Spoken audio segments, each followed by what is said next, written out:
Сегодня есть прецедент обратиться в Генеральную прокуратуру, когда старший помощник прокурора 2 дня тратит на то, чтобы снять неугодного кандидата.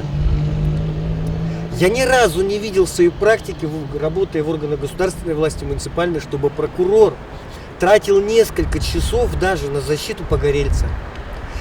По сносу ветхого аварийного жилья. Я ни разу не видел, когда прокурор настойчиво ходит в суд и, ища каждую строчку закона, отстаивает интересы гражданина. Ну правда, я не видел этого.